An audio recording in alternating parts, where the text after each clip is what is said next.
este tu espacio y de parte de la Semana Latinoamericana y el IDELA y la Universidad Nacional, con tu presentación de este tema, ¿verdad? Sobre personas habitantes de calle en tu lugar de origen, ¿verdad? São Paulo. Ona, muito obrigado. Agradeço o Instituto de Estudos Latino-Americanos e dela, da Universidade Nacional de Costa Rica, pelo convite. Me sinto honrado e muito feliz por poder partilhar um pouco da experiência. É uma experiência muito breve, mas feliz de participar dessa semana dos seminários. Muito grato. Eu vou começar então com essa exposição, né, A Vida no Trecho, de trajetórias e contextos socioassistenciais das pessoas em situação de rua, definindo que trecho está relacionado com a primeira foto que aparece na parte superior aqui da apresentação, em que há um senhor vestido de branco e com pertences, né, carregando pertences em meio à estrada. Então, esse tipo de pessoa, nesse contexto, ela se caracteriza como alguém que está no trecho, né? Que viaja longas distâncias, caminhando a pé e segue uma vida de trecheiro. Então, essa é uma caracterização de parte de pessoas e de grupo que configuram pessoas e trajetórias em situação de rua. Bem, então, ao Instituto de Estudos Latino-Americanos e dela, da Universidade Nacional de Costa Rica, agradeço a todas e todos, né, envolvidos nesse programa e projeto, e na possibilidade de vir aqui compartilhar um pouco essa trajetória individual e profissional que eu venho trilhando já desde 2005, e aprendendo muito a me humanizar cada vez mais na convivência com as pessoas que vivenciam esse tipo de realidade. Bem, mas eu acho oportuno, né, começar me apresentando. Então, eu me chamo Otávio Silva Pereira, sou um homem negro, tenho 44 anos, cabelos compridos, rastafari, estou usando uma camisa branca, tenho barba grisalha, olhos cor escura e sou nascido num bairro que se chama Pirituba, na cidade de São Paulo, Brasil. Eu sou filho de Cândida de Fátima e José Expedito. Ambos são nascidos no estado de Minas Gerais, aqui no Brasil. Sou irmão também da Márcia Silva Pereira, minha irmã mais velha, e que desde 2000 compartilha aí, vivendo em Costa Rica, na província de Herédia, do qual eu já visitei e admiro muito o espaço, as pessoas, a vida dos costarriquenhos. Pois bem, eu sou formado em sociologia, sou bacharel sociólogo por uma fundação aqui de São Paulo, que se chama Escola de Sociologia e Política. Ela é uma fundação que já é octogenária. Ela é do período da década de 30, ela foi formada. Bem, eu tenho uma pós-graduação pela Pontifícia Universidade Católica de São Paulo, em gestão de projetos sociais e organizações do terceiro setor, e estou cursando, agora mais recente, uma segunda pós-graduação em gestão de projetos pela Escola Superior de Agricultura Luiz de Queiroz, uma unidade da Universidade de São Paulo, aqui no interior de São Paulo, né? É uma unidade fora aqui da capital. Mas essa instituição se dedica ao ensino de extensão universitária nas áreas de ciências agrárias e ciências sociais aplicadas e ambientais, que tem sido meu interesse atual.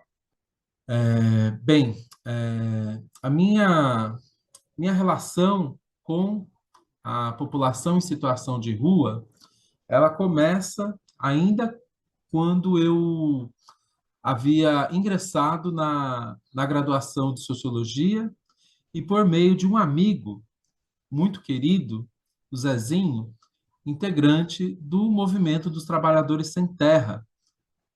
Mesmo aqui na região urbana, era a organização onde ele conviveu, atuou e teve toda uma formação política, e o MST atua também nos centros urbanos.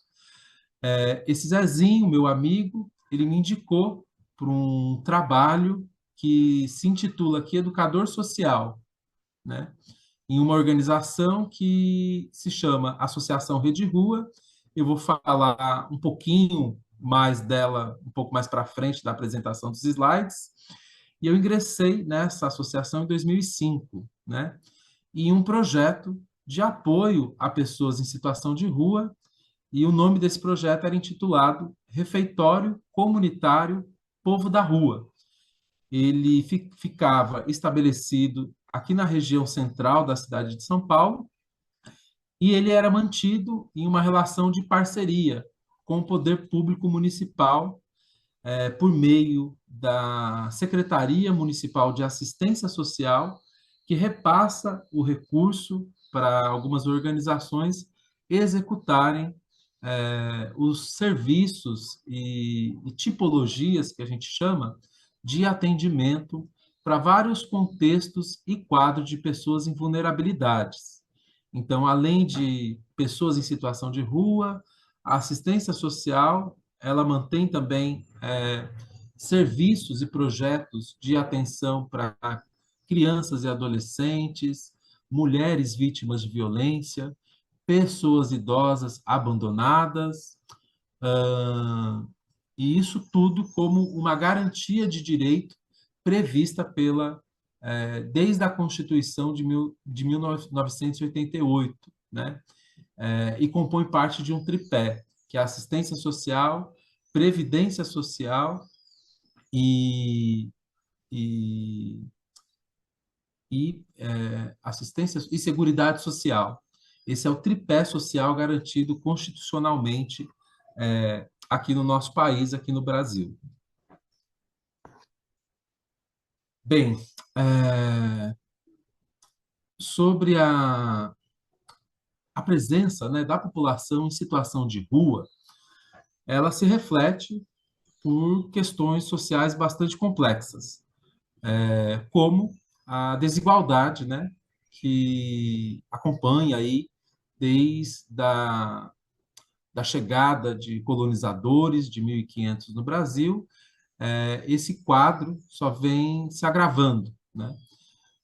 Também a população em situação de rua, ela é agravada pela ausência, né, de políticas habitacionais mais efetivas, voltadas para a população de baixa renda, e também de outras políticas que se tornam um pouco ineficazes por não acompanhar a perspectiva cultural desse complexo fenômeno, né, social, que é a população em situação de rua. Haja vista que é um fenômeno que não acontece só nos países da periferia, né, do capitalismo, do sul global, mas também e, sobretudo, afeta países desenvolvidos, né, onde, desde algumas décadas anteriores, já alcançam números muito exorbitantes de pessoas desprovidas de moradia e que necessitam de alguma seguridade social para poderem se manter e sobreviver. Para isso, eu faço um convite para a gente, vou tentar abrir aqui um vídeo que ele aborda alguns aspectos disso que a gente está compondo aqui na introdução. Isso é visível, você vê os prédios subindo. E é visível, você vê a população de rua subindo. Né? Então, são dois índices que são muito relacionados. Né? cresce o número de apartamentos e cresce o número de população de rua. O que está acontecendo? Qual relação tem os dois, né? No fundo, tem uma relação de sistema, né? Uma relação de política mesmo, né? Nós temos uma política neoliberal que diminui o poder do Estado, aumenta o poder do empresário, aumenta a concentração de renda. Hoje a coisa é mais complexa, né? Porque são pessoas perdendo o emprego, são pessoas não podendo pagar o aluguel, a questão da informalidade, né? E não tem volta, gente. Nós estamos... Não, acho que não. O grave que eu estou falando... É a necropolítica mesmo, Alderon. Eu acho não que já tem a administração... volta.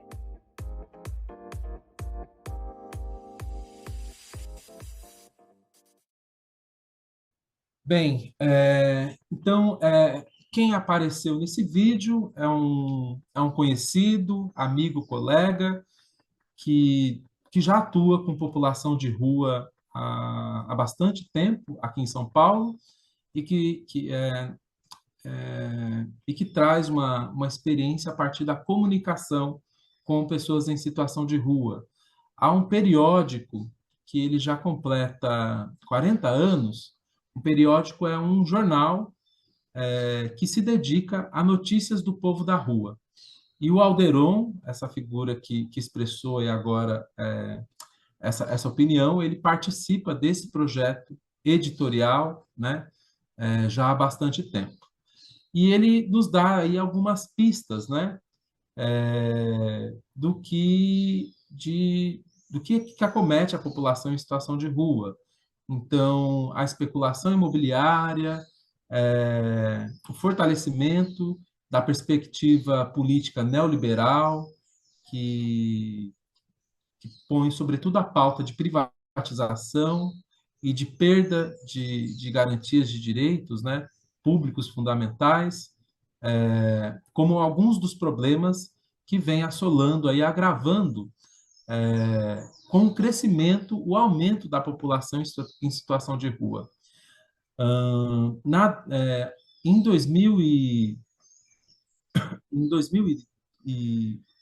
2012,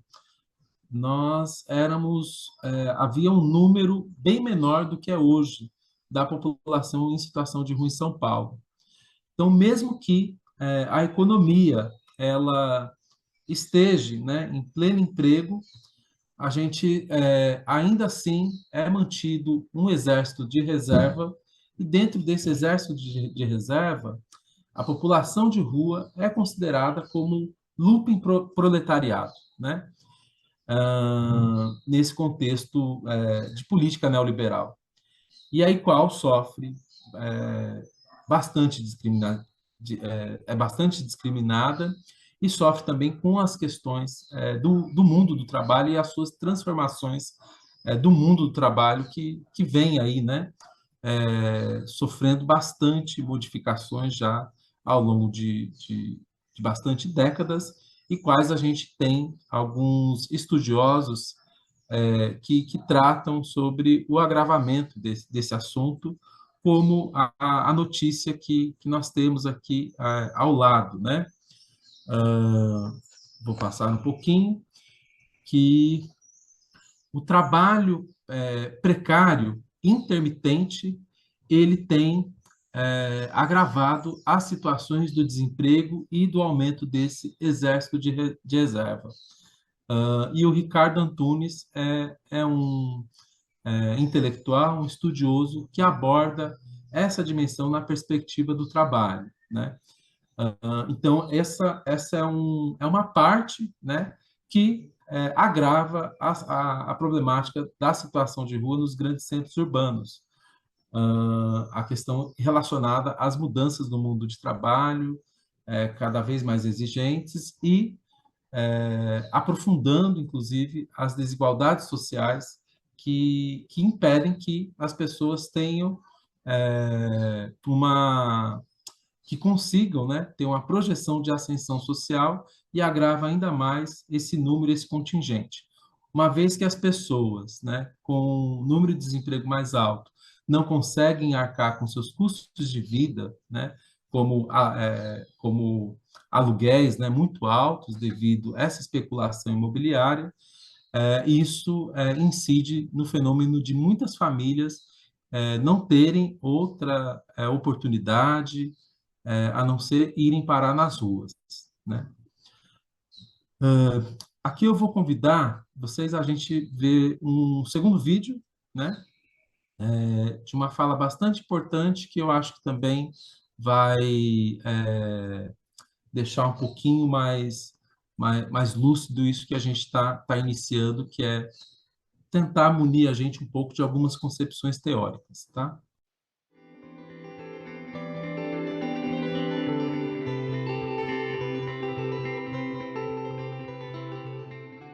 Do governo do estado tem que criar moradia fixa, emprego para a gente trabalhar e ser uma pessoa normal. A prefeitura, junto com o governo do estado, tem que se unir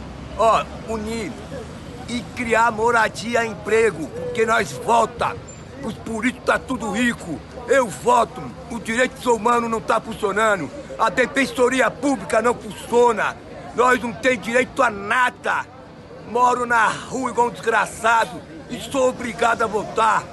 Ou cria moradia e emprego, então ninguém vai votar mais. Muito obrigado, hein? Tem gente boa na...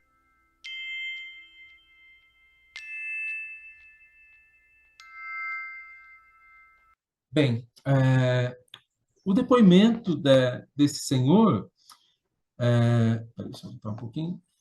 Então, ele traz também uma outra questão muito importante que diz em relação ele fala que, quanto pessoa em situação de rua, ele também vota.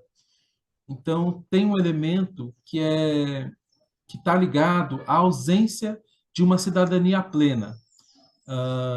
Porque as pessoas em situação de rua, muitas vezes, elas são desconsideradas durante como pessoas que exercem a sua cidadania e por meio do sufrágio, por meio do voto. Mas muito curioso que em época de campanhas eleitorais é um tema muito recorrente em algumas eleições aqui em São Paulo, sobretudo pelo contingente que é a população de rua. Então, vira pauta de candidaturas e com soluções mágicas, né, que não seguem a complexidade de trajetória histórica dessa população. Ele também fala que os governos eles teriam que se juntar para dar algumas soluções. Esse é um outro grande problema também. Aqui em São Paulo, o município de São Paulo, né, a cidade, ela é encarregada de executar a política de assistência social. Já o governo estadual, ele é encarregado da segurança pública. E nessa ausência de cidadania, as pessoas em situação de rua, elas sofrem muitas violências, bastante violências institucionais, por via de agentes da segurança pública. Muito recentemente, nós tivemos uma denúncia de um grupo, né, de agentes da segurança pública pressionando comerciantes a cederem, né, propinas em troca de segurança em regiões e cenários de contexto de cenas de uso e de uso abusivo de drogas como crack. E na região da Luz, nós temos um quadrilátero que já em inúmeras gestões, há sempre um anúncio de que vão acabar com a Cracolândia, com esse consumo aberto de crack e com uma visão bastante higienista, né, sobre essa parcela da população, e sempre tratando isso numa perspectiva e ótica não de segurança pública, mas bastante policial. E sendo que uma corrente da qual, né, participando junto com esse público, a gente segue, é de que se trata de uma questão, sobretudo, de saúde pública, né? A relação entre pessoa em situação de rua e o agravo com a dependência química e o uso abusivo, tanto de álcool e de outras drogas. Essa questão, né, ela se agrava Porque a população em situação de rua, ela tem alguns gatilhos e tem algumas incidências, né, que são comuns às pessoas que acabam caindo nessa condição de rua, que é a desestrutura familiar, muitas vezes o agravo, né, por conta do uso abusivo de álcool, tem a questão do desemprego e da ausência de moradia, né, também são agravantes da situação, mas são vários fatores e não unicamente a questão de se olhar para essa população que tem vigorado no olhar de gestores públicos, pelo menos dos últimos, de que somente com a questão policial é que se vai fazer, né, executar algum tipo de auxílio, algum tipo de apoio para esse cenário que é muito mais complexo, né? Sobretudo, essa configuração, né, mais higienista, ela se configura bastante mais em governos de centro-direita do que nos governos que nós já tivemos aqui na cidade, e aí eu destaco que iniciou, nós temos agora uma estrutura dentro da assistência social que iniciou com uma gestão de uma gestora que foi de um governo de esquerda ainda em 92. Ela se chama Luísa Erondina, ela ainda é uma parlamentar, mas em 1992 nós tivemos uma iniciativa que foi a primeira contagem de pessoas em situação de rua aqui na cidade de São Paulo. Essa contagem, ainda em 92, ela trouxe um número aproximadamente de 3.000 pessoas em situação de rua vivendo aquela época aqui na cidade. Mais para frente a gente vai poder ver, eu vou compartilhar um link. Hoje, né, com a realização de censos para contagem da população em situação de rua, nós estamos alcançando o número de 64.000 pessoas, né, nessa situação só na cidade de São Paulo. Outras cidades também, como Campinas, que é uma cidade vizinha aqui a São Paulo, realizou também recentemente a contagem dessa população, né, que vem aumentando. E a consequência da pandemia trouxe um agravo, né, porque muitas pessoas já vinham em dificuldade, em cenários de vulnerabilidade social e de pobreza, e a pandemia da Covid-19 agravou, sobretudo, esses cenários já vulneráveis e aumentou o contingente de pessoas em situação de rua.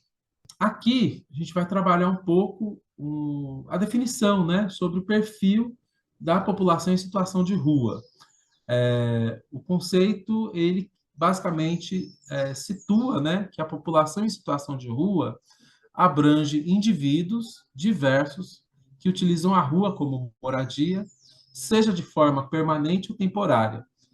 É um perfil diversificado, desde pessoas que vivem nas ruas há muitos anos até aquelas que encontram-se em situações transitórias. Mais à frente, a gente vai ver uma categorização sobre o ser, estar e permanecer na rua, né? que é de Cleisa Rosa Maffei. Ela elucida bem o que são essas situações transitórias de quem está na rua, né? Então, categorizando que não é um perfil homogêneo, e sim um contingente da população muito heterogêneo que expressa todas as mazelas, né, da maneira como nós, sociedade, nos posicionamos com os mais pobres, os mais favorecidos, né? Então, elas têm aumentado nas suas várias especificidades, né? Então, seja na faixa etária, anteriormente, majoritariamente composta por homens, em média de 40 anos, mas agora a gente acaba tendo um fenômeno de famílias inteiras sendo estabelecidas nessa condição de situação de rua e as suas crianças não desprovidas de qualquer dinâmica social dentro de uma casa, porque já nasceram já nessa situação de ocupação de espaços públicos debaixo de viadutos e que acabam não tendo uma referência do que é conviver dentro de um espaço, né, privativo, por ausência aí de uma política habitacional destinada a essa parcela da população mais vulnerável. Ou então, né, se não estão na rua, acabam sendo beneficiadas, né, por alguns programas que ainda assim são incipientes pelo contingente total de pessoas nesse cenário de falta de moradia digna, né? Então, movimentos se multiplicam no centro, que são movimentos de ocupação de prédios que ociosos, né? Que muitas vezes estão inadimplentes com o poder público municipal na questão dos impostos, ou prédios que não têm o seu devido valor de uso e que não se destinam a nenhuma utilização. Então, cresce, né, já ao longo também dessas décadas, um movimento de organização desse contingente, sobretudo, né, tocado aí e com lideranças femininas, né, à frente dessas organizações, porque recai, né, sobre o papel da mulher na sociedade, é um peso muito maior e realmente há uma projeção de lideranças, então, majoritárias para a organização desses que são espaços que muitas vezes acabam acolhendo esse contingente de famílias que estão na rua, né? Coisa que a política pública, a gente vai ver um pouquinho mais para frente, ela, de 1992, nessa conjuntura que eu citei, de um governo progressista de esquerda, implementou uma série de projetos, né, e de olhares específicos para a população de rua, e o que a gente nota é que de lá para cá houve poucas alterações e inovações na maneira de se propor alternativas a essa condição das pessoas em situação de rua, mesmo que havendo a cada governo uma contagem que se configura no censo da população em situação de rua. Cabe dizer também que nós temos, em âmbito nacional, uma contagem, né, que é realizada por um instituto, que é o censo, né, do Instituto Brasileiro de Pesquisas Estatísticas e Geográficas, que é o censo sobre a quantidade de pessoas e condições, né, em várias cidades do país. Mas nota-se que a população em situação de rua, por não residir em um endereço fixo, ela não vinha sendo contabilizada nesse censo populacional, né? Por não ter um endereço fixo, ela não era considerada nessa contagem. Então, a iniciativa de uma organização coletiva caracterizada no movimento reivindicou, né, essa contagem e se organizou, a partir de 2012, para a realização de contagens em cada município, né, e implementação de políticas focalizadas e específicas para a contagem do número de pessoas em situação de rua. E o que a gente vai ver um pouquinho mais para frente também. Aqui está um pouco do que eu estava falando, né, que a população em situação de rua, ela tem crescido significativamente, né, e refletindo as crises sociais e econômicas, né, mas trata-se de um fenômeno que, mesmo com pleno desenvolvimento, né, ainda assim o sistema que nós vivemos produz contingente de exército de reserva, contingente de lupa e proletariado, de pessoas descartáveis se não estão produzindo, e esse fenômeno ele é caracterizado, né, no que a gente discute hoje ser a condição das pessoas em situação de rua. Então, em 2012, se era um contingente de 3.842 pessoas vivendo nas ruas aqui na cidade de São Paulo, no último censo, né, pós-pandemia de 2023, a gente vê um aumento de 16 vezes mais do número de pessoas em situação de rua, indo para 64.818 pessoas, é a projeção. Este crescimento, então, ele é atribuído a fatores, né, que incluíram a pandemia, também que agravou, devido ter agravado essas condições de vulnerabilidade já existentes, né, e que aí é captado nessa contagem que alguns municípios contratam institutos de pesquisa por meio de edital e licitação para desenvolver essa contagem. Em algumas delas eu participei, né, em alguns institutos, em algumas empresas que ganharam as licitações recentes, e aí pude acompanhar um pouco essa metodologia de contagem pela cidade, né? Distribui-se em alguns períodos essa contagem da população em situação de rua. Ela acontece durante a noite, né?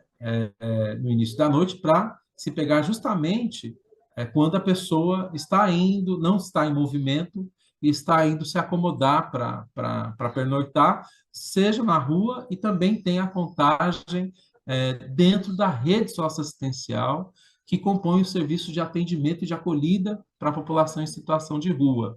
Então, essa contagem ela é organizada de maneira a se contabilizar quem está dormindo, né, se fazendo uso dos serviços socioassistenciais, como centros de acolhida, que existem aqui em São Paulo, assim como também depois soma-se com um contingente que realmente não faz uso desse serviço socioassistencial, que, vale dizer, é alvo de muitas críticas pela própria população. A própria população se nega a ir para esses serviços por questões de maior autonomia e também por questões de má condições de insalubridade que esses espaços e muitas vezes o tratamento que esses espaços dedicam às pessoas em situação de rua se dedicam totalmente alheios a uma concepção de garantia de direitos, de uma política pública, né, devida para exercício da cidadania. Então, algumas pessoas elas não acompanham esses espaços por se queixarem muito de maus tratos, de não serem espaços devidamente higienizados. Então, é uma situação muito grave, porque aderirem a espaços públicos ao invés de serviços assistenciais, a gente vê que tem muito a se qualificar e melhorar para a atenção dessa população. Bem, mesmo o censo apontando esse número maior, há a argumentação de que a contagem, né, ela pode ter não atender alguns parâmetros aí da dinâmica social da população de rua. Então, se projeta que o número é 25% maior do que o oficialmente apresentado em cada gestão. Vale dizer também que essa política pública de contagem, ela foi, né, uma vitória e uma conquista do movimento de população em situação de rua organizado, né, que começou, né, em cidades de Minas, aqui de São Paulo, do eixo Sudeste e Nordeste também, tem feito muitas contagens para identificar essas contagens quantitativas para saber o número de pessoas em situação de rua nas suas cidades, e a ideia é, a partir disso, executar políticas focalizadas de atenção a essa população. Então, fatores contribuintes, me adiantei um pouco, mas são condições econômicas, o desemprego, a recessão, tudo isso contribui para o aumento das situações da condição da população em situação de rua. Questões também de ausência de políticas, né, mais eficazes para a moradia digna, questões também relacionadas à saúde, como citado, né, vinculadas ao uso abusivo, né, e desestruturas familiares, também ocasionam um papel crucial aí no aumento desse contingente. Dos desafios que nós encontramos, né, além desses já citados, idealização de um olhar higienista configurado em algumas gestões, né, no município, e aí eu falo exclusivo do município de São Paulo, onde algumas gestões, né, atuam de forma excludente e criminosa, até podemos dizer, se jogando jatos de água em espaços públicos que é ocupado por essa população. Ou então, tem um termo muito utilizado aqui, que é o RAPA, que é um serviço de zeladoria urbana diretamente ligado à prefeitura, da qual retira, né, chega de surpresa em alguns desses espaços públicos e retira os pertences dessas pessoas. Então, é muito rotativo essas pessoas, a todo momento, estarem tirando, segundo a via de documentação, né, porque elas são tomadas por um agente, por um órgão público. Então, esse mesmo agente que se vê na obrigação de exercer uma política, né, protetiva, assistencial e muito a desejar, também é o algoz que retira à força, violentamente, essas pessoas da única condição na qual elas tiveram alternativa, que é de ocupar espaços públicos. Um outro fenômeno também muito violento que acontece está vinculado à gentrificação desses espaços públicos. A gente já teve uma arquitetura, né, de que debaixo dos viadutos se colocavam, não deixavam o piso nivelado reto para impedir que pessoas ocupassem. Então, eram colocadas pedras e fixadas, concretadas no chão, para que público, pessoas, moradores em situação de rua não pudessem ocupar esses espaços públicos. Então, de uma maneira muito violenta. Bem, eu tenho falado um pouco desse cenário porque realmente é algo bastante complexo, mas e aí eu quero fazer um adendo até um pouco anterior, porque eu citei o meu amigo Zezinho quando eu me vinculei ao primeiro projeto de população em situação de rua que eu trabalhei, e nós participávamos de um outro cenário, que era de uma organização voltada à consciência de pessoas negras moradoras de periferia, organizadas aí, organizando cursinhos pré-vestibular comunitários para incentivo e ingresso, sobretudo em universidades públicas. Uma dessas organizações é a Educafro, que eu participei em 2000. E lá, ela tinha um documento, e aí quero só compartilhar oralmente, que é um documento que decretava os 7 atos oficiais que decretaram a marginalização da população negra em todo o Brasil. Uma delas, inclusive, diz respeito à suposta abolição da escravatura no Brasil, conhecida como Lei Áurea, em que dita falaciosamente de que houve a abolição da escravatura. Mas, nesse episódio, o contingente populacional de pessoas escravizadas, ao dia seguinte da determinação dessa lei, eles não tiveram nenhuma seguridade social, eles não tiveram nenhum incentivo econômico ou incentivo à obtenção de terras para que realmente eles pudessem desenvolver aí uma condição, né, de sobrevivência e enfim, isso data do período do Império, né, até a República. Então, com esse recorte racial acentuado, né, de que a gente não teve reparação e a muito custo a gente ainda permanece sem avanços, né, nessa questão de recorte racial e sofrendo as mazelas desse país que se configura bastante racista e com essa herança escravocrata, né, não revista ainda, nem em termos educacionais, nem em termos da cidadania. Por que eu estou falando isso? Porque esse texto que a gente trabalhava nessa organização, ele fala que esse foi a condição das primeiras pessoas, das primeiras crianças, né, que nasciam após a abolição, sem nenhuma condição, sem nenhuma estrutura, ou das pessoas que alcançavam, por exemplo, a lei do sexagenário, 60 anos, que aí não eram mais consideradas escravas. Esses foram os primeiros contingentes de pessoas desprovidas de qualquer garantia de direito, de resguardo institucional por meio de uma política pública, né, que garantisse a sua existência. Então, a condição de pessoas em situação de rua aqui no Brasil, ela data desde esse período imperial, né? Isso considerando depois o período da República em grandes centros urbanos. Dito isso, oferece um elemento aí que a gente vê um pouco mais recente, que nós passamos por um regime, né, de ditadura, de enfrentamento a concepções de teoria, né, influenciada, sobretudo pelo pensamento marxiniano, marxista, e que,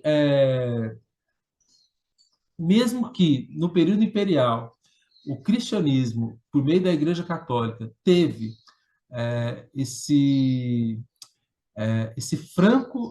essa franca responsabilização por meio das mazelas que a população negra, indígena, sofreu no país, ainda lá na década de 60, inclusive depois de uma encíclica, né, papal, que observava o direcionamento dessa instituição religiosa se voltar para as pessoas mais pobres, aí a gente tem uma guinada pós-período ditatorial aqui no Brasil, de que a igreja, então, a igreja cristã católica, ela se dedicaria a olhar para os pobres, e isso influenciada por esse olhar, né, de concepções, né, comunistas, socialistas e marximianas. Então, a partir disso, aqui na América Latina, é criada, né, com muita importância, dentro desse segmento progressista, dentro da Igreja Católica, a teologia da libertação. E essa teologia da libertação, ela tem uma importância para essa temática do povo da rua, porque a partir dela, alguns movimentos, né, passaram a considerar essa perspectiva pela garantia da vida e dignidade da população em situação de rua. E aí passaram a estruturar institucionalmente ações nesse sentido. Então, foi um movimento de bastante importância, porque ele olhou para essa condição desse looping proletariado. Então, se num contexto, né, relacionado a trabalho, essa concepção ideológica se voltava mais à classe trabalhadora e à consciência da classe trabalhadora, esse lumpen proletariado, né, esses desvalidos aí, eles tiveram um olhar, então, dessa parte progressista dentro desse pensamento de concepção mais socialista, a partir do período no período de redemocratização, no período pós-ditadura militar e de redemocratização. Então, a teoria da libertação ela é muito importante para basilar um pouco o que é a estrutura, junto à articulação com o poder público, de alguns dos serviços e avanços em políticas públicas para essa população que nós temos até hoje. Tá? Por intermédio desse movimento, que também outros movimentos sociais ganharam força, né, e passaram a se estabelecer, né, quanto movimento para garantir direitos para essa população mais vulnerável que existe nos centros urbanos. Então, datado em a partir dos anos 2000, nós temos, por exemplo, o advento disso que se configura como uma articulação nacional, que é o Movimento Nacional de População em Situação de Rua. Junto com o Movimento Nacional de População em Situação de Rua, a gente também tem um co-irmão, que é o Movimento Nacional de Catadores de Materiais Recicláveis. Então, munidos aí, então, dessa consciência, né? Quanto uma categoria, né, societária, né, uma categoria social dentro dentro das cidades, eles se organizam coletivamente e ganham essa projeção para além das cidades, né, em âmbito nacional e se fazendo, né, serem vistos nas suas prerrogativas de demandas aí por garantia de N direitos, né, como a gente já falou, de moradia, de saúde, de assistência social, de trabalho e renda. Então, o MNPR ele se configura como um ator político muito importante que tem feito bastante diferença no que a gente tem de mais inovador voltado à população em situação de rua. Dito isso, eu acho que a gente vai um pouco para a perspectiva agora do que tem sido alguns que tem composto, né, o que já vem sendo feito em termos de programas e de equipamentos socioassistenciais, mas bem mais recente, há cerca de um ano, tem se trabalhado bastante uma concepção que é essa de moradia primeiro, né? A concepção de housing first, muito olhado, né, para o cenário europeu e tentando adaptar para esse cenário aqui de algumas cidades como projeto piloto, encabeçado aí por ministério ligado ao governo federal, né, de garantir, então, tirar uma das mazelas que essa população sofre, né, que é a de moradia, e aí, a partir dessa garantia, por meio de alguns programas, locação social é um, e mais recentemente específico para a população de rua, aqui no município de São Paulo, tem-se as vilas reencontros, que são espaços, né, que são espaços um tanto provisórios, mas dedicados a atender famílias, e também um programa que se chama Auxílio Reencontro, que é destinado a perfis de pessoas em situação de rua, dispostas, né, que oscilam entre a rua e um espaço de moradia, né, locada, como cortiços, quartos, ou até mesmo, né, de pessoas que recorrem aos movimentos de ocupação, de ser um benefício que auxilie na alocação social do seu espaço, né? Então, que prevê esse programa Auxílio Reencontro, de que um recurso, um aporte no valor de R$ 600 seja direcionado à pessoa que administra, o proprietário do imóvel, e que possa, durante 2 anos, acolher essa pessoa nessa moradia, e a pessoa em situação de rua, dentro dos perfis e das condições, que ele possa ir se estruturando em termos da sua autonomia, né? Então, fortalecer o seu espaço, né, individual, de dinâmica, né, dentro de um lar, e sendo acompanhado por meio desse programa. Acompanhado por equipes multidisciplinares, né? Então, são assistentes sociais, psicólogos, psicólogas, né? E que vão acompanhando durante um ano as pessoas direcionadas, né, para esse perfil.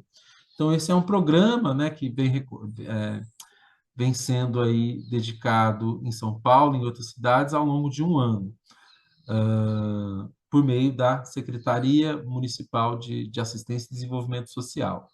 Aqui está a definição, né, do que é esse programa. Então, ao entrar, a pessoa ela passa a ser acompanhada, né, por essa equipe, formada por profissionais de diferentes áreas, né? Então, a pessoa também, a ideia é que ela vá cada vez mais fortalecendo a sua autonomia.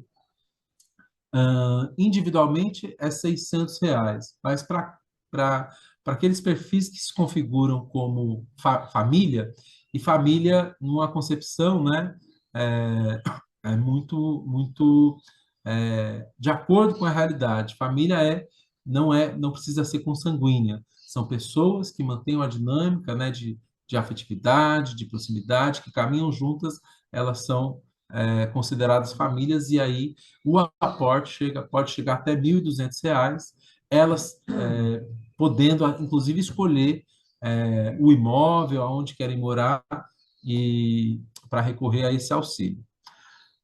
Essa política tem sido interessante porque realmente ela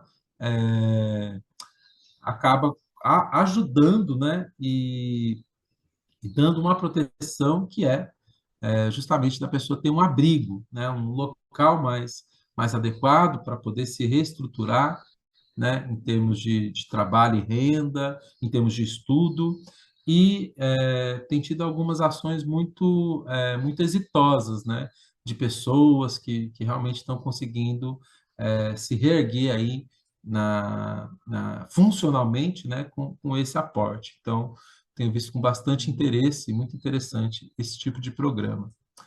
Aqui, indo para uma conclusão, é que essa população, né, ela é reflexo dessas desigualdades históricas, né, das quais, quanto país, quanto sociedade, a gente ainda tem uma lacuna, a gente ainda tem um débito enorme com vários segmentos e que começa desde daquilo que não foi reparado, restaurado e que agrava, né, o que é reflexo das expressões sociais na atualidade. E também tem uma questão de compromissos, né, das autoridades públicas, em que o meu olhar é que quando a gente tem uma atuação de uma gestão, né, mais progressista de centro-esquerda, a atenção a atenção, né, mais focalizada para esse segmento da população de rua, eu acho que vem com algumas eficácias maiores do que de governos de centro-direita que conciliam mais com questões de privatização e que é justamente essa concepção neoliberal que interfere, né, e que vem assolando setores mais vulneráveis, né, configurados na sociedade, que não pensam em termos de cidadania nem de políticas públicas e garantia de direitos. Eu quero só compartilhar esse vídeo, porque ele também traz depoimentos fortes, um pouco disso que a gente veio trazendo até agora. E lamentavelmente, né, são depoimentos com base num histórico de atrocidade, de reprodução de violência, em que a gente teve muito recentemente, todo ano revisto, que foi o massacre da Praça da Sé, onde o número de pessoas foram assassinadas enquanto dormiam, né, nos logradouros públicos perto da Praça da Sé, e por mais que tem câmeras, né, estabelecimentos comerciais, até agora não se descobriu quem foram os autores aí dessa chacina. E aí aqui é um vídeo convidativo para a gente ver alguns depoimentos que relatam o que tem sido essa árdua luta, né, por articulação de coletividade nessa perspectiva da garantia de direitos para a população de rua e por algumas das suas lideranças, tá?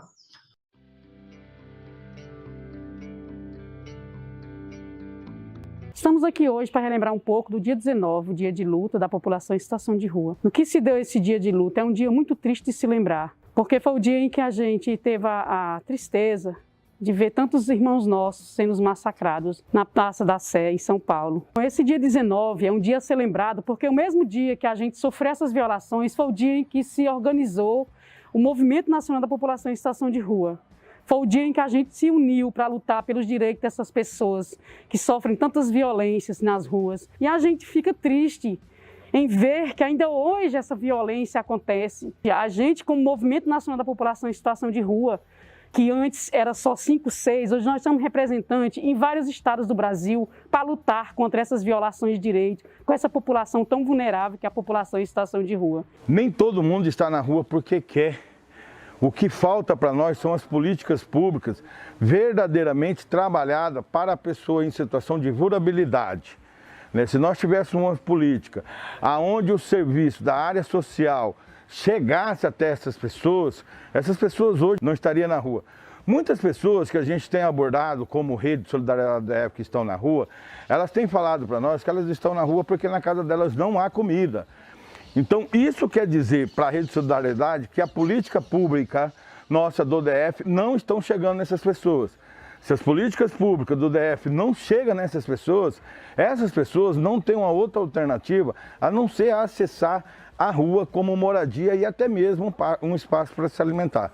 Então a Rede de Solidariedade do DF, ela foi criada para dar um suporte, né, de alimentação, higienização para essas pessoas que estão na rua. A maioria das pessoas não estão na rua porque quer.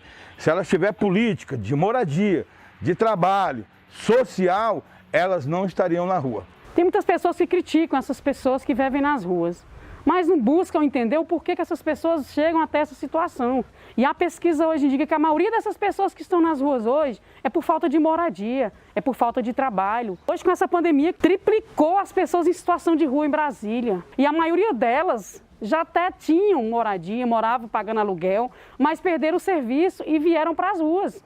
A maioria da população de rua que está na rua hoje é por falta de políticas públicas mesmo, principalmente da habitação, do trabalho, da inclusão dessas pessoas. Nesse dia que nós lembramos a luta sobre a população em situação de rua, é preciso pensarmos sobre moradia. A falta de moradia é uma das causas que leva a pessoa a viver em situação de rua. Nesse momento de pandemia, um momento grave, a gente percebe um aumento considerável de pessoas em situação de rua. A Comissão de Moradia do CONDEG aderiu à campanha de despejo zero. O que consiste essa campanha?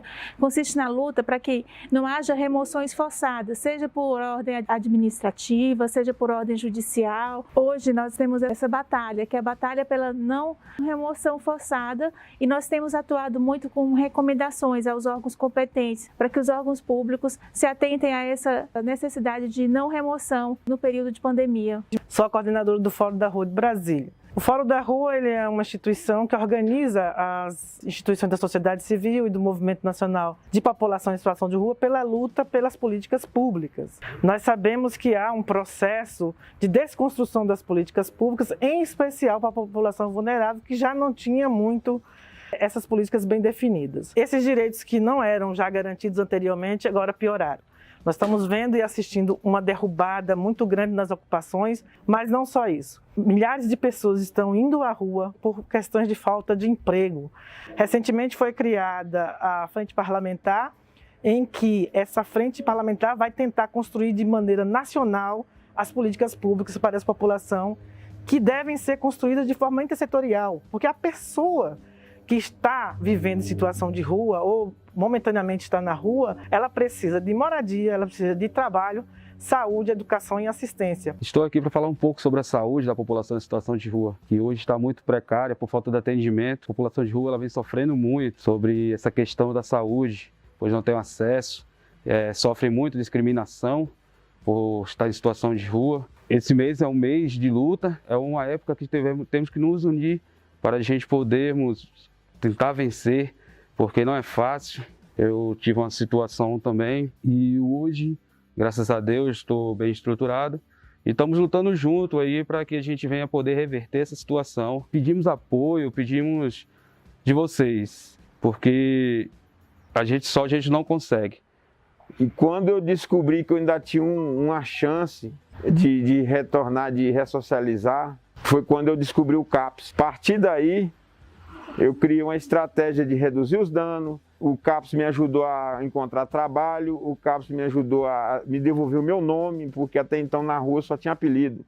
Ninguém me respeitava como Cleides. Mas um tratamento de qualidade oferecido pelo Estado, eu tive meu nome de volta, eu tive minha autoestima devolvida, eu recuperei aquela situação que até então era degradante para mim e voltei à sociedade. Hoje eu estou aqui, tenho um emprego, tenho um novo casamento, tenho uma vida digna. A Defensoria pensou num projeto para pessoas em situação de rua que se chama Renovação, que consiste na educação em direitos e na promoção de saúde mental, fazendo com que essas pessoas ampliem suas consciências críticas acerca das dimensões da vulnerabilidade, né, a dimensão subjetiva, individual, a dimensão social, a dimensão pragmática, que é o acesso às políticas públicas, e a garantia garantia de direitos. Então, nesse projeto, elas têm voz, têm vez, elas dialogam, elas são co-construtoras, elas são atoras também envolvidas nesse processo de direitos. Vim hoje relatar sobre o que está acontecendo antes e depois da pandemia lá na ocupação do CCBB. Antes era ruim viver lá na situação que nós vivíamos, mas hoje com a pandemia está pior. Antes as crianças tinham direito de ir à escola. Hoje em dia eles não têm direito de ir à escola porque hoje em dia a escola é pela internet, a gente não tem acesso à internet. Fizeram um acordo com a Defensoria Pública para não derrubar lá na pandemia e hoje em dia eles foram lá essa semana 2 vezes falando que vai derrubar, retirar a gente de lá e a gente não sabe o que a gente vai fazer agora. Porque a única opção da gente é estar ali ocupando, porque não tem outro lugar para a gente ir. Porque se a gente tivesse, nós não ia, nós queremos trabalhar, nós somos trabalhadores, nós queremos viver do nosso suor trabalhando ali naquele lugar. Nós estamos ocupando porque não tem outra opção, nós não temos outro jeito para nós não estar ali. A Defensoria Pública, enquanto instrumento do regime democrático, instituição responsável pela tutela e promoção dos direitos humanos, tem que ter um compromisso fundamental com a população em situação de rua. É uma das populações mais vulneráveis atualmente na nossa sociedade, porque as violações de direitos são várias, desde falta de trabalho, moradia, renda, educação, a própria falta de um teto. A Defensoria Pública conseguiu uma importante vitória, juntamente com a Defensoria Pública da União, no deferimento de uma ação civil pública. O Poder Judiciário obrigou o governo do Distrito Federal a estabelecer um plano de atuação para a população em situação de rua durante o período da pandemia. A Defensoria Pública tem essa função, mas servir como um canal de ressonância dessas vozes e de articulação junto aos outros poderes, à sociedade civil, junto ao Poder Judiciário para a efetivação dos direitos tão violados desse setor da população. Uma das principais razões de eu ter abandonado a rua foi ter acesso à política pública. E uma das políticas públicas que veio em primeiro lugar foi a Defensoria Pública. Através da Defensoria Pública, eu consegui agilizar um processo, eu consegui vencer o processo e a partir daí eu ergui a cabeça. Eu consegui pagar um lugar para me morar, eu consegui adquirir um bem que me ajudou a ganhar a vida, a gerar renda. Com a Defensoria Pública eu pude tirar meus documentos que eu não tinha. Começa aí, devolver as políticas públicas e a Defensoria faz parte disso. Depois vem a saúde, direito à saúde, e direito a trabalho, direito à educação e direito à habitação. Tendo essas políticas públicas aí, básicas, o resto o indivíduo consegue dar o primeiro passo.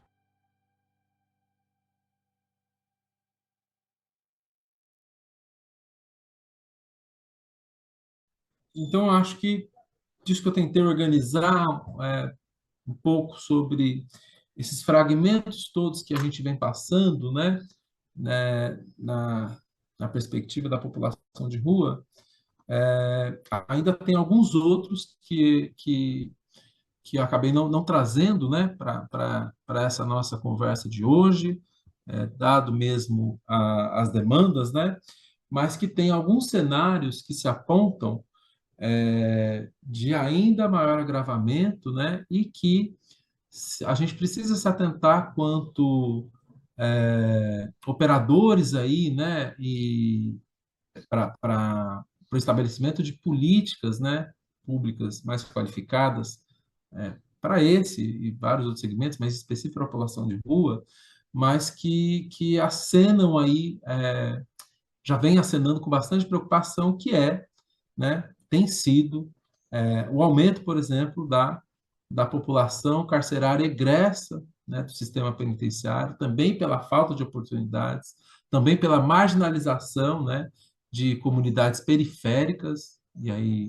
falo um pouco mais do contexto aqui de São Paulo, o aumento dessa população, né, desfavorecida em termos educacionais, em termos das suas trajetórias de vida, elas também acabam sem oportunidade, quando sai do sistema prisional, parando na condição de situação de rua como única alternativa, né? Até mesmo por sofrerem o estigma, né? Mesmo que cumprida a pena de uma segunda oportunidade, sofrem o estigma até angariando muita dificuldade para tentar uma recolocação profissional. Aí também, muitas vezes, né, o perfil de baixa escolaridade agrava ainda mais. Um outro, que também está ligado a essa perspectiva, um outro cenário, né, que é bastante novo e que nos coloca aí com bastante atenção, e quando eu falo nos coloca, é essas pessoas que participam compromissadamente nessa perspectiva de garantia de direitos com a população em situação de rua, e aí eu digo pesquisadores, servidores públicos, agentes, né, da política pública, movimentos sociais, entidades do terceiro setor, é que tem havido um domínio e uma coerção, né, violenta, né, de forças policiais corruptas, né? Então, e já é histórico, né, essa coerção com a população de rua, mas dessas forças policiais corruptas, agravadas, né, pelo domínio do crime organizado sobre essas áreas mais pobres de vários centros urbanos. E, especificamente aqui em São Paulo, um domínio configurado em um monopólio do crime organizado, que também exerce uma influência, inclusive na condução de dinâmica social da população em situação de rua, né? Então, isso tem sido aí um aspecto importante, né, que a gente tem notado aí de mudança, sobretudo porque em 2017, aqui em São Paulo, a gente teve um marco, né, dessa questão de segurança pública e crime organizado, que foi uma demonstração de força, né, de uma das facções criminosas aqui de São Paulo, em toda a cidade, né, que parou a cidade como um todo, e isso a partir de ordens dos presídios estaduais. Então, para a população de rua, particularmente, eu vejo com bastante interesse, até investigativo futuramente, de ver esse marco, né, assim como outros marcos que a população de rua teve, assim como a gente viu agora do massacre de população de rua, mas o marco é o pré, né, população de rua e o pós-população de rua, especificamente nesse marco de 2017 com essa atuação do crime organizado configurado aí, né, na facção Primeiro Comando da Capital, que tem determinado muito as dinâmicas sociais, né, essa disciplinarização também junto à população em situação de rua, que tem sofrido com essa coerção, né, além de outros setores da sociedade. Eu acho que também, né, vinculado, então, a essa dinâmica, né, do crime organizado, sobretudo a partir do tráfico de drogas, o aumento, né, dos quadros de dependência química, né, e um aumento em massa dessa população em situação de rua, com muito disfuncional e acarretando aí decorrência de problemas mentais pelo uso excessivo e abusivo de drogas sintéticas, né? Então, se no período lá atrás se configurava menor esse uso abusivo de drogas sintéticas em relação a uma droga legalizada, que é o álcool, hoje, muitos que estão em situação de rua acabam se agravando ainda mais nesse contexto de permanência na situação de rua por conta da dependência.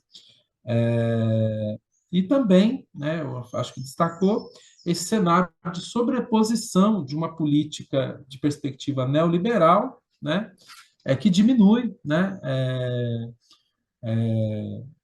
a prerrogativa de pública, né, sobre a ótica de garantia de direitos, né, essa redução do Estado mínimo, como no primeiro vídeo lá do depoimento do Alderon que a gente viu, né,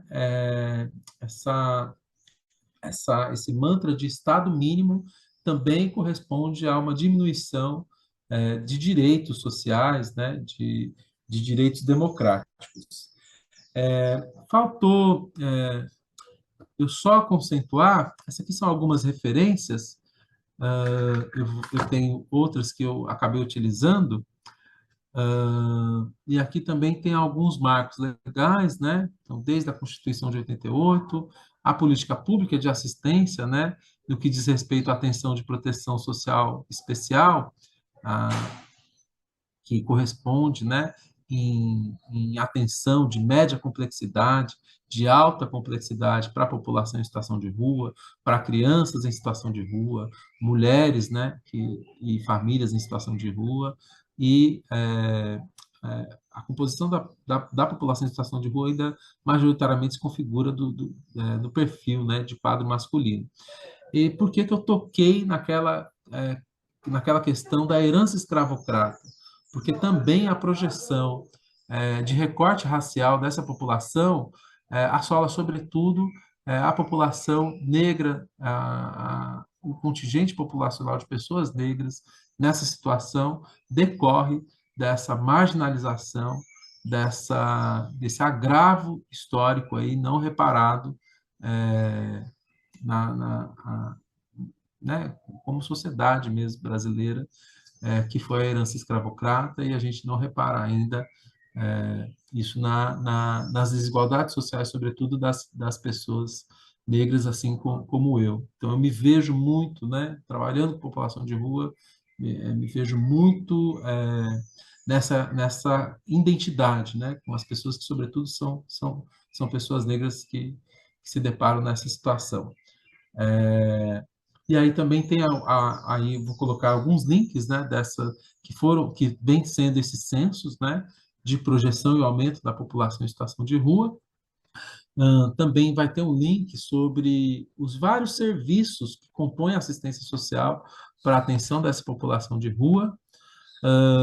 Tem também todo o material que trata, né, o que tem sido essa trajetória do Housing First aqui do Brasil, no âmbito também do Ministério de Direitos Humanos, tem tido muitos avanços aí com programas. Atualmente, eu mesmo tenho participado de um programa que é o PAR, Ponto de Apoio à Rua, que se configura em espaços, né, de convivência, de alimentação, de cuidado com a higiene, né, destinado exclusivo para essa população. E também um outro guia muito importante é esse da plataforma Guia de Inclusão da População em Situação de Rua, né?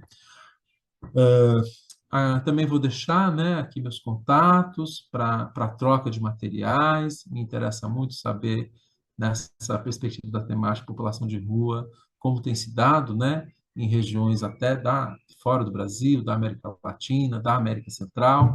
Então, me coloco à disposição. E acho que só faltou uma argumentação que é super importante para eu tratar, que é de uma colega, que ela se chama Cleisa Rosa Maffei, do qual eu queria só perpassar rapidinho.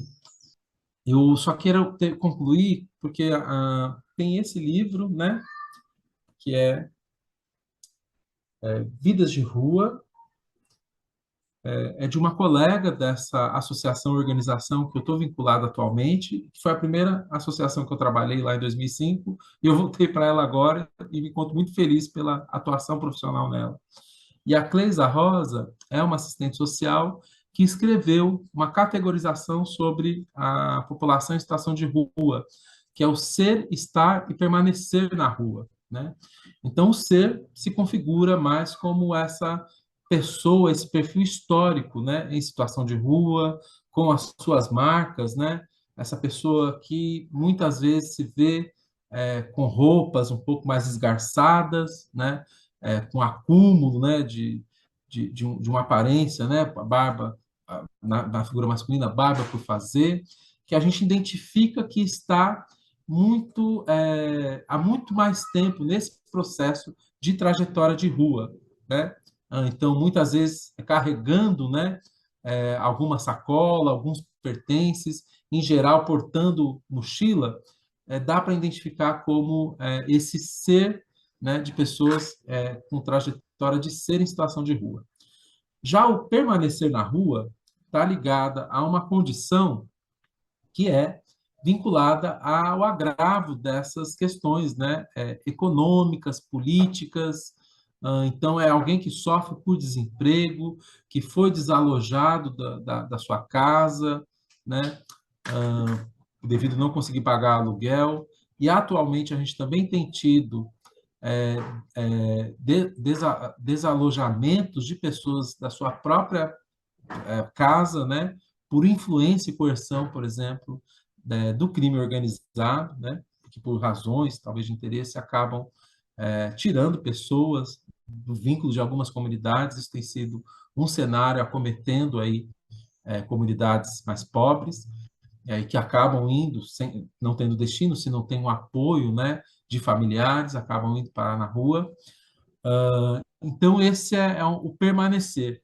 E o estar é o que figura mais, aquela pessoa que não teve condições de dormir em alguns dos centros de acolhida, acabou ficando na rua, é uma coisa muito passageira e que logo pode se recuperar se tiver um auxílio, né?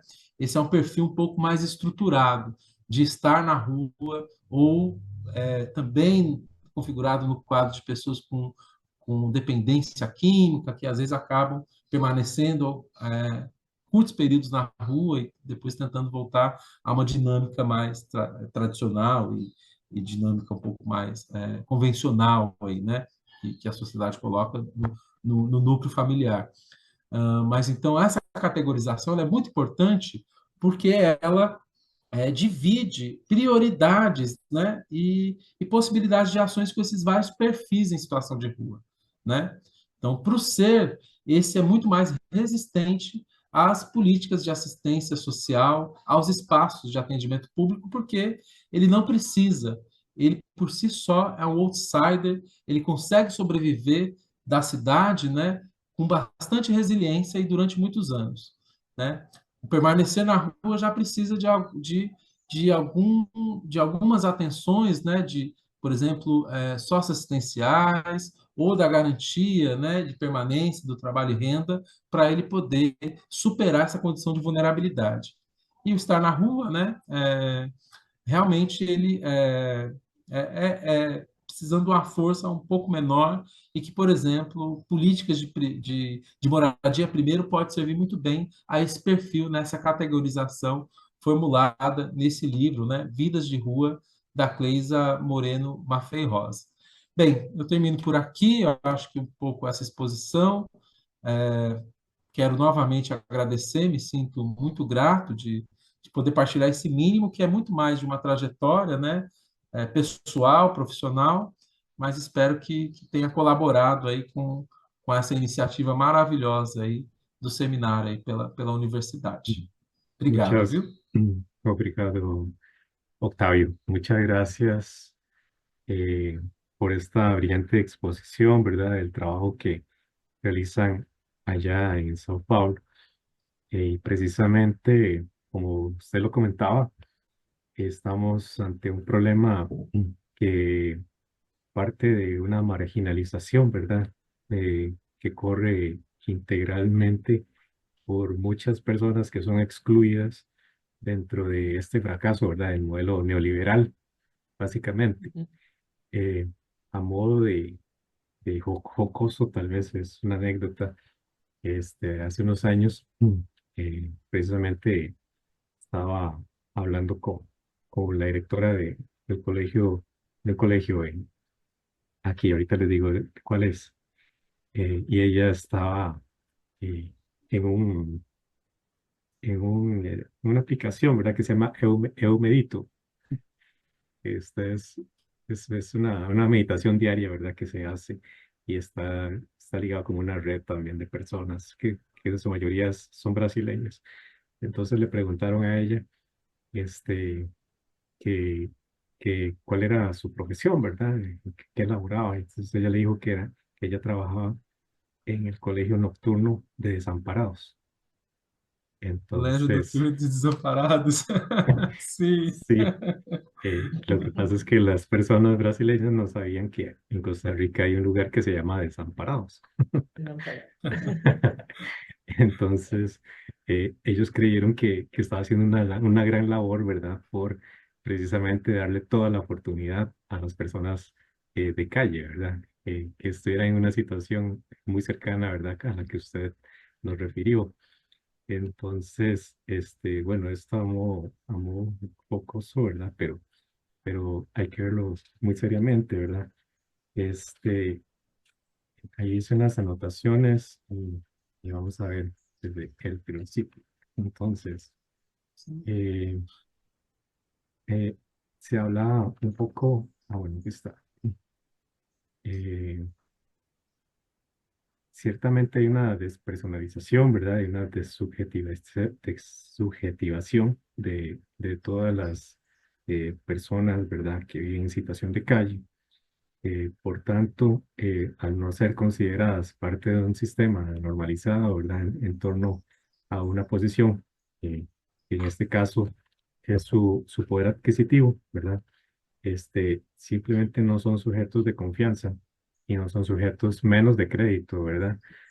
Por tanto, no tienen una habitación en la cual poder hacer referencia o poder convivir en un espacio, ¿verdad? De dignidad. Este, en segundo lugar, este, el tema del abandono, ¿verdad? En que ellos se encuentran, es creado básicamente por esta expulsión del sistema. El tema de los desamparados es básicamente eso, que no entran, digamos, dentro de una categoría, ¿verdad? Que precisamente pueda vincularse o linkearse con un tema de amparo, ¿verdad? Un programa de amparo. Eh, y que en el fondo conlleva, como lo decías, una situación de riesgo, ¿verdad? De violencia inminente, y una, eh, una problemática, ¿verdad? Que es anclada a sus interseccionalidades, ¿verdad? Que genera una vulnerabilidad extendida. Hay personas en condición de calle, que son básicamente un grupo de población permanente. Ujú. Hay otras que por crisis, digamos, temporales también, que se pueden llamar así, eh, puedan vivir en esta temporalidad, ¿verdad? Se alían con un momento a vivir en la calle, pero tal vez tienen una posibilidad de salir tempranamente de ello. Y están los otros que hablabas, que son los nomadistas, ¿verdad? Estas personas que se trasladan de un lugar a otro y no tienen una residencia permanente y que incluso pasan de ciudad a ciudad, ¿verdad? Que van caminando por las calles y esto. Entonces, creo que ahí pude encontrar como esas tres categorías. Ahí me puedes desmentir. De lo macro a lo micro, ¿verdad? De lo interno a lo externo, o lo que llamaba, no repetías, ¿verdad? De la psicogénesis a la sociogénesis. Este, Ver también cómo estas personas ancladas, ¿verdad? En una pérdida de fe, de esperanza, ¿verdad?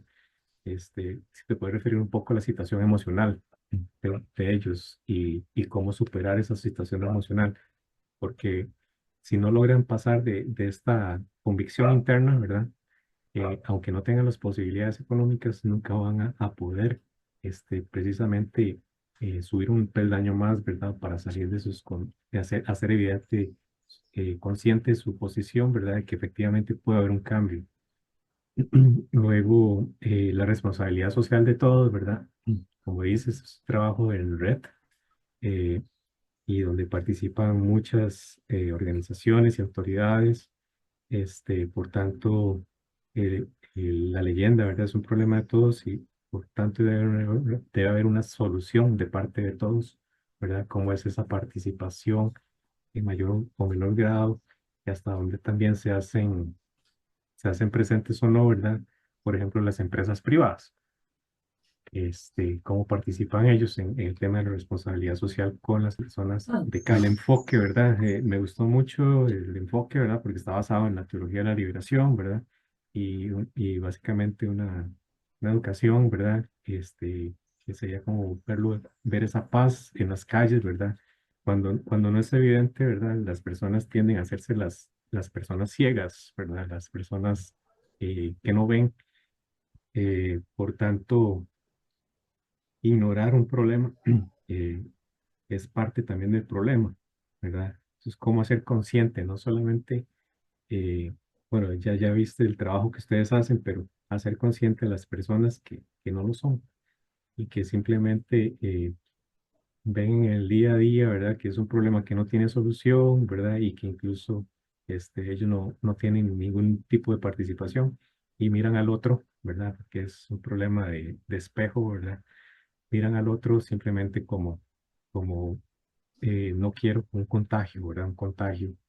y se alejan básicamente de sumar o descontar esfuerzos, ¿verdad? Está ahí por un tema de educación general, que es ampliar, ¿verdad? Lo que ustedes hacen y este, linkearlo o aliarlo con lo que sería el principio de compasión humana en la dignidad, en los derechos humanos, ¿verdad?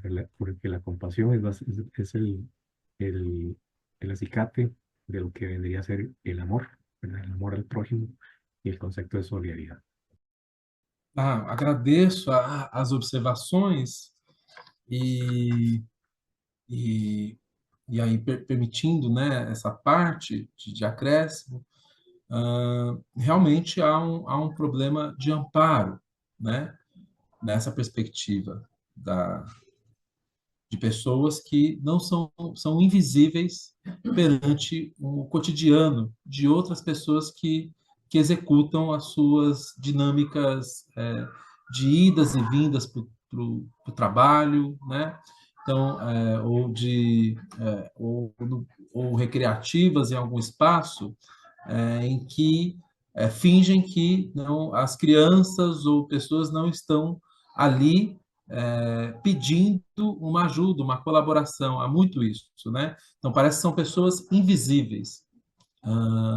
E aí, até recentemente, né, num plano lançado pelo Ministério de Direitos Humanos, o nome é realmente Plano Pessoas em Situação de Rua Visíveis, né?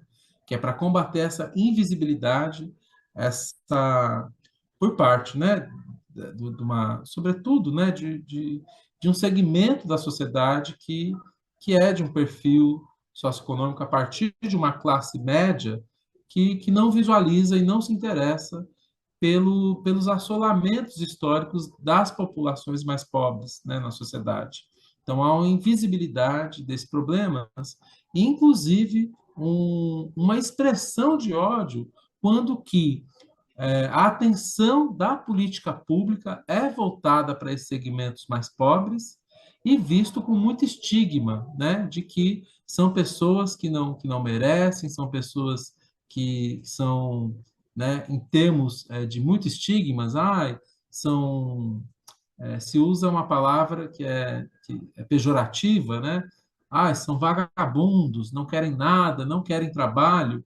E quando não, são pessoas que, sim, desenvolvem muitas atividades de geração de renda, sendo, por exemplo, a coleta de material reciclável, a reciclagem na cidade, uma dinâmica econômica muito importante para o segmento da população de rua.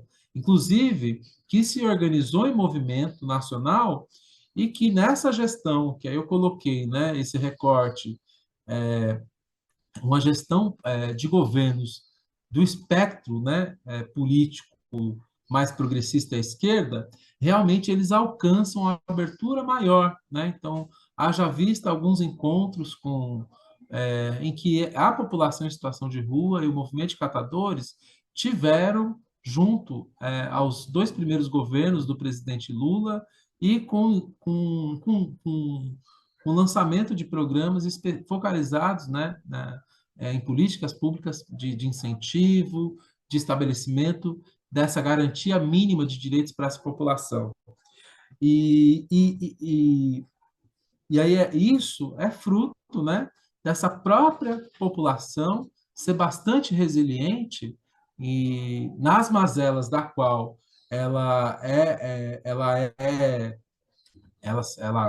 a sociedade impõe para elas, né? Há uma frase nesse livro, Vidas de Rua, vou pegar aqui para ler para vocês, que é deixa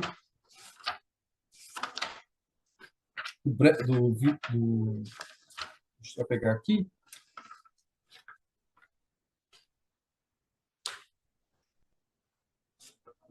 Só um minutinho. Que diz sobre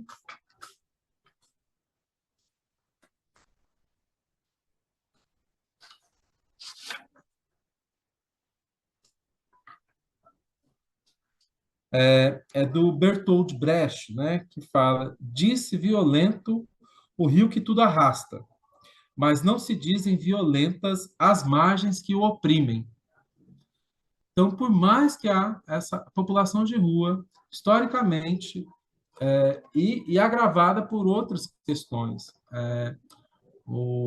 a herança escravocrata e o racismo, ele persiste figurado como essa margem opressora da população em situação de rua, porque majoritariamente é composta por pessoas negras, né? Então, por mais que seja violenta, a tradução dessas pessoas é conseguir, né, e até mesmo também conceitualmente, né, mesmo nesse período, né, de vigor, por exemplo, de uma teoria que é voltada para análise do sistema capitalista, né, para fortalecimento de uma consciência dos oprimidos, né, a população de rua ela ainda é colocada como eu disse, né, na argumentação marxista como lupen proletariado, né, é o descarte da sociedade. E olha só o quanto é resiliente em termos de se organizar politicamente, né, configurando a atuação de mulheres nesse ambiente da população de rua que é muito tóxico, de uma masculinidade tóxica e machista, como herança também que traz, né, mas que encontra forças para garantir mínimos direitos e fazer a sua articulação política. Mesmo aqueles na questão de saúde, né, de ter aí uma trajetória também de incentivo, né, de maiores investimentos de recursos, nisso que é de saúde mental também. Então, quando você traz, né, essa situação emocional, né, da população de rua, eu vejo duas questões.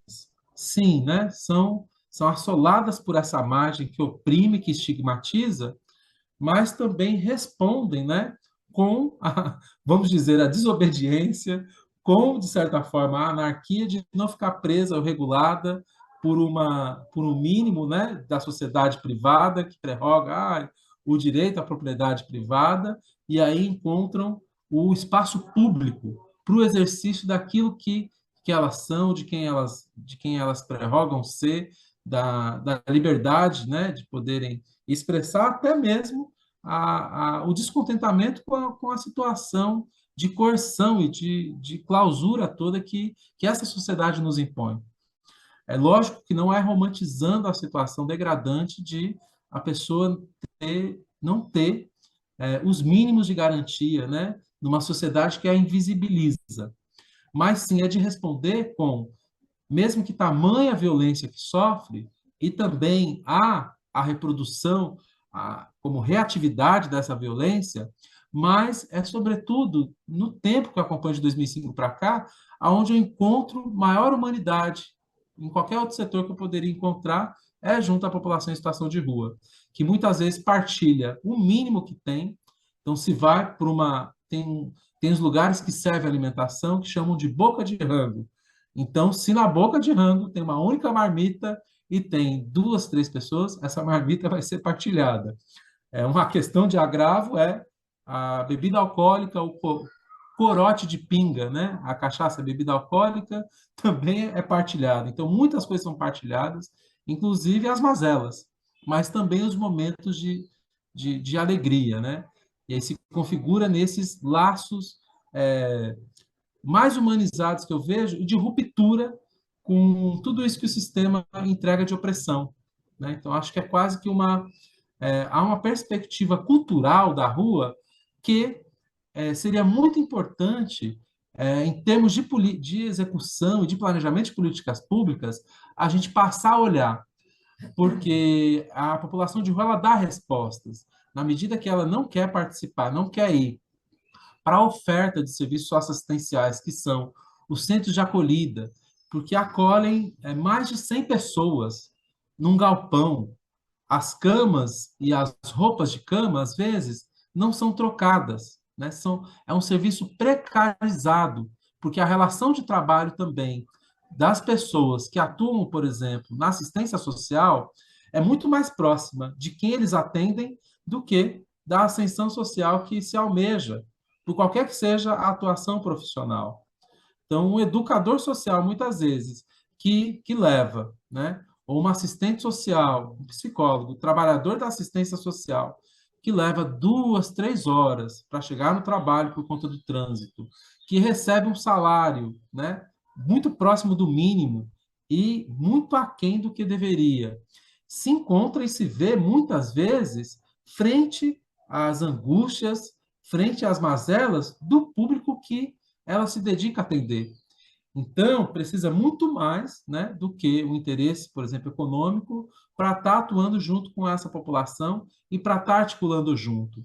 E aí é um problema quando a gestão ela é desse espectro neoliberal, porque vê com maior dificuldade essa organização coletiva, essa predisposição à superação não individual, mas sim uma superação de um coletivo todo.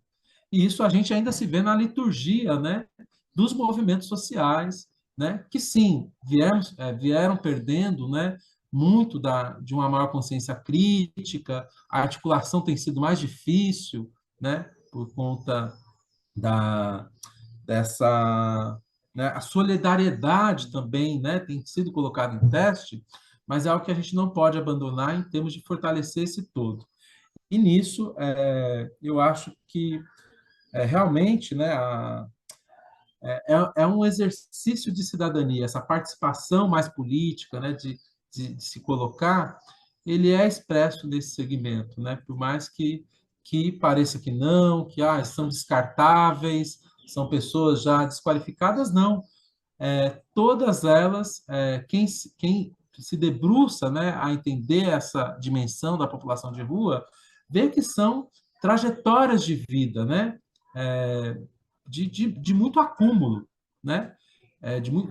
Então, não são pessoas que, por não serem alfabetizadas, são desprovidas de qualquer possibilidade de execução maior nas suas vidas. Né? Não, muito pelo contrário. Né?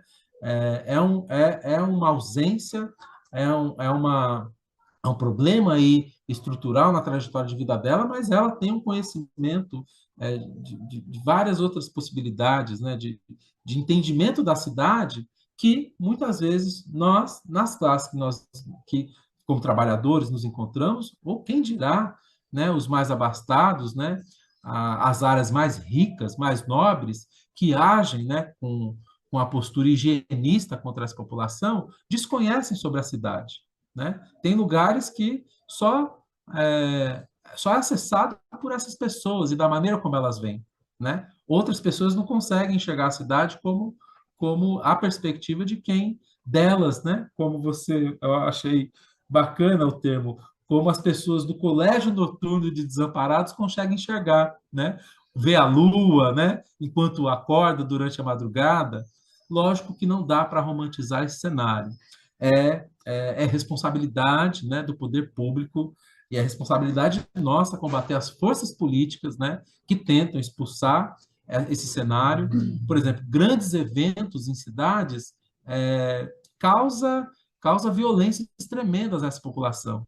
Haja visto a Copa do Mundo que nós tivemos aqui no Brasil, foi um período de muita violência, de desocupações de pessoas pobres, de tirar pessoas em situação de rua. E aí, quando eu trago também essa trajetória da força religiosa, né, que ainda é majoritária, que foi do cristianismo, né, na figura da Igreja Católica, por exemplo, né, com base nessa perspectiva ideológica, né, da teologia da libertação, a gente teve um respiro que olhou para esse contingente. Mas agora, quando veio, por exemplo, o Papa, teve ações de retirada de pessoas em situação de rua na região central, né? Porque ele ficou instalado num mosteiro histórico que tem na região central. Então, a gestão pública quis tirar, né, por conta de uma dimensão de turismo, algo inexplicável, né? Higienista.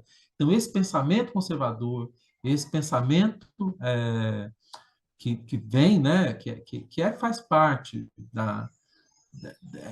ele é estrutural da maneira como a gente se relaciona e como a gente concebe o olhar sobre a cidadania que a gente não alcançou ainda, né?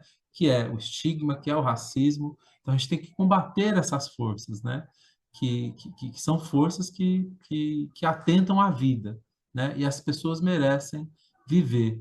Então, por isso que eu faço essa crítica. Quando estamos aí sujeitos a governos desse espectro, né, de centro-direita, agrava, sobretudo, haja vista o governo federal no período de pandemia brasileiro, né, quanto poderia ser evitado de mortes por uma postura que não dá para entender, né? Então, realmente, a trajetória que se deve fazer é junto com essas pessoas, numa perspectiva, considerando a perspectiva cultural também, para a gente poder dar soluções. Quando teve essa sensibilização maior, a gente avançou muito. Então, serviços, né, que hoje tem que melhorar, serviços muito grandes, que atendem um número muito grande, não criam laços, não cria vínculo. E quando se cria vínculo, se cria laço, é mais fácil a gente intervir para a superação de alguma mazela, junto com a pessoa, não para a pessoa, mas junto dela. Há uma humanização, há uma solidarização que intervém e tem maiores resultados. Isso para tudo, né? Para quem está de saída do crime, para quem está com problema de dependência, para quem, né, está com questão de trabalho. Muitas vezes as pessoas não estão dispostas a ficar pagando contas, a estar pegando horas de trânsito e numa relação de trabalho que não lhe traz, só lhe traz prejuízo, que é desrespeitada na sua condição humana, que é desrespeitada na sua condição de dignidade. Então, eu acho que há também uma perspectiva de vanguarda aí, né?